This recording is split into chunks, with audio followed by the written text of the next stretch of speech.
Bueno, muy buenas noches. Este 6 de enero del 2021, el mundo entero se vio atraído, conmocionado, sorprendido por este tipo de imágenes.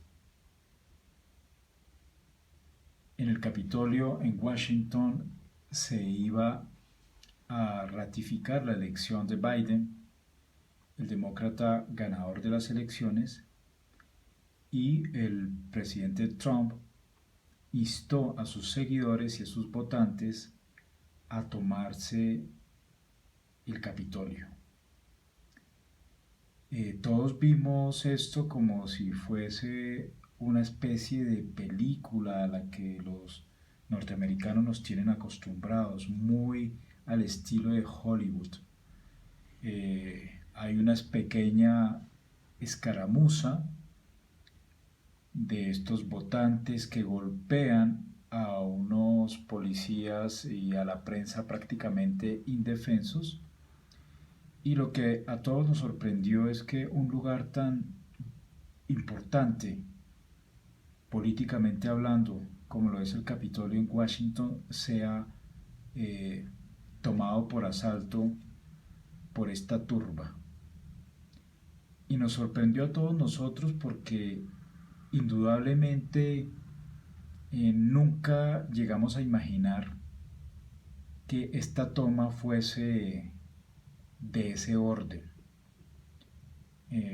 Entran con la indudable complicidad de las fuerzas policiales, em, que no ofrecen mayor resistencia, prácticamente les ayudan a entrar, pero quienes entran son unos personajes muy pintorescos, diríamos nosotros, nada que ver con esa, digamos, oleada de salvajes que pensarían tomarse el poder.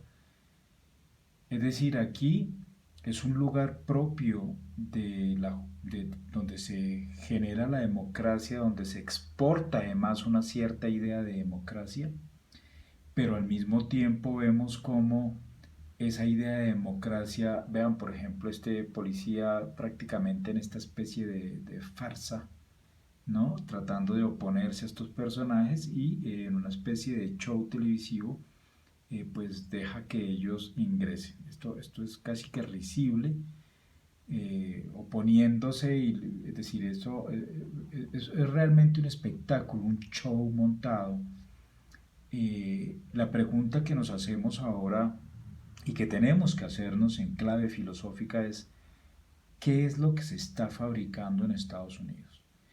Y la primero que tenemos que nosotros llamar la atención es: uno, Biden no es el gran salvador del mundo, no es tampoco un personaje de izquierdas como se lo ha querido mostrar, y por lo tanto no podemos olvidar que es la línea dura de Hillary Clinton, es decir, de una política también guerrerista de los Estados Unidos. Nosotros habíamos dicho de una manera jocosa en alguna ocasión que no hay ninguna diferencia eh, marcada entre republicanos y demócratas, entre este personaje que podría ser el símbolo de Coca-Cola y el otro que sería el símbolo de Pepsi-Cola, o eh, esa diferencia muy marcada entre un hamburger y un hot dog.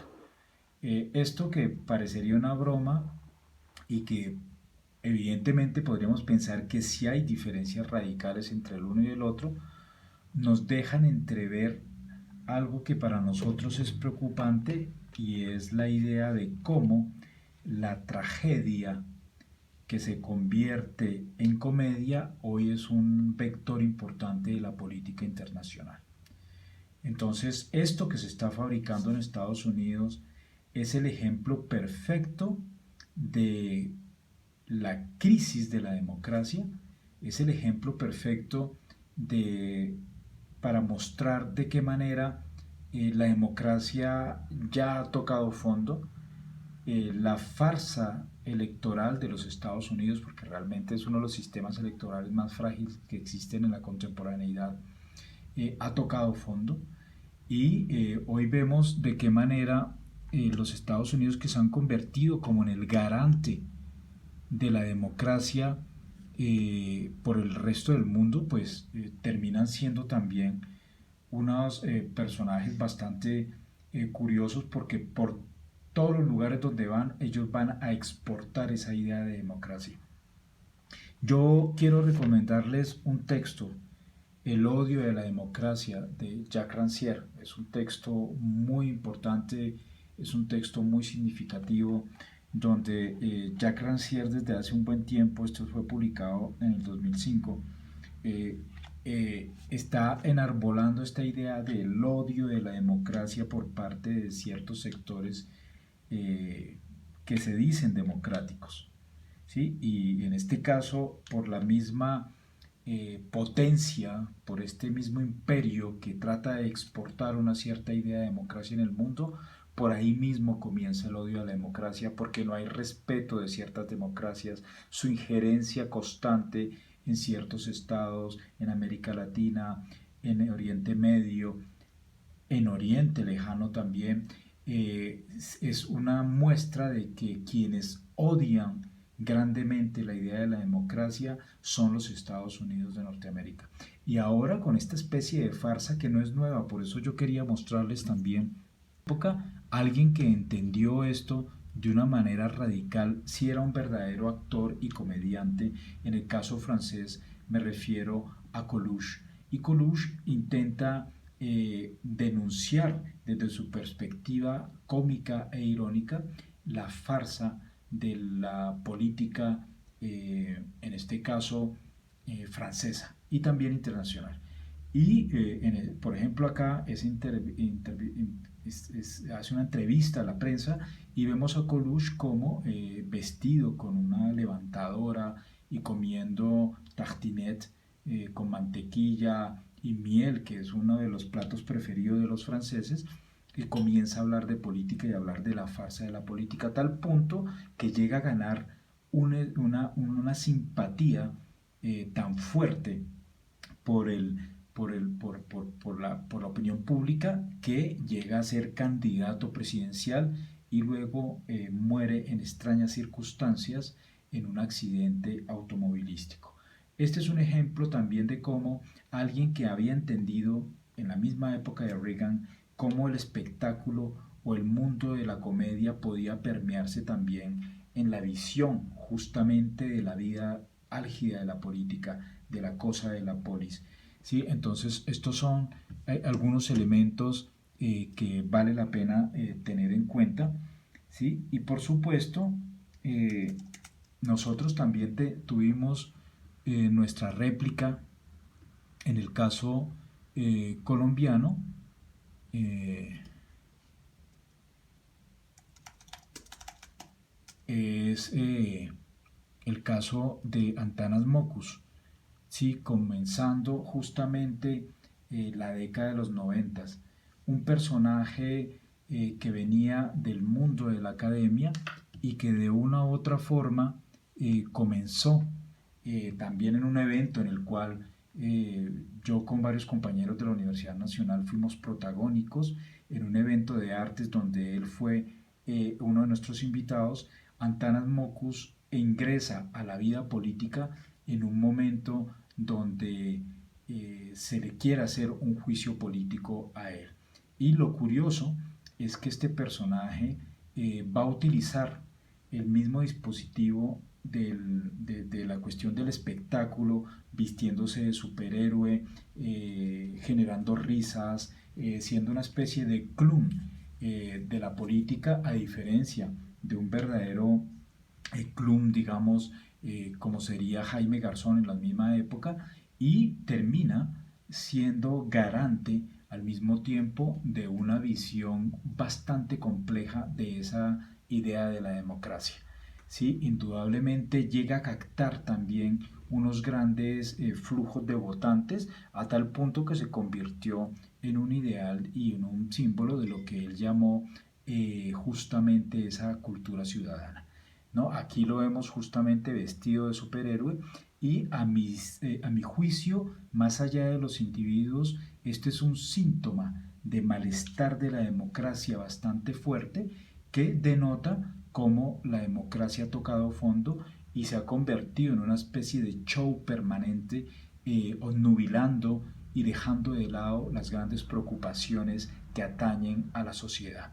¿Sí? Es decir, a la gente anda muy espectacularizada. Hoy, por ejemplo, incluso con las cuestiones de género, les importa más la vida sexual de los o las candidatas que ver un verdadero programa político. Esto, a mi juicio, es parte de esa odio a la democracia, es parte de este malestar de la democracia que en últimas termina siendo parte de esa malestar muy propio de nuestras instituciones. Eh, Quiero recomendarles también, indudablemente, eh, un libro y una película eh, que se llama El hombre de la fábrica occidental. Sí, este es de Pierre Legendre. El hombre de la fábrica occidental, al igual que eh, el odio de la democracia, son realmente textos y en este caso la película fundamentales para comprender también lo álgido de estas circunstancias. Yo les voy a mostrar un extracto de la fábrica del hombre occidental. Esto es a partir de un libro de Pierre Legendre, es un filósofo que yo pude conocer en el 2004 cuando él lanzó su película allá en el Cinema Son-Quatre en Pantin, al lado de París, y su libro. Y hay una escena que a mí particularmente me sobrecogió y la quiero compartir con ustedes. Es cuando un caporal de la Armada canadiense decide tomarse el Parlamento. ¿Sí? Se lo toma armado hasta los dientes, vestido de militar y comienza este señor a disparar contra todos los que estaban ahí presentes. ¿Sí? En algún momento se lo ve extremadamente nervioso, eh, después de haber matado varios de los parlamentarios que están ahí metidos. Y lo que es curioso es que una de las frases que él va a enarbolar después, es decir, lo que yo quise matar acá fue a la figura del Padre.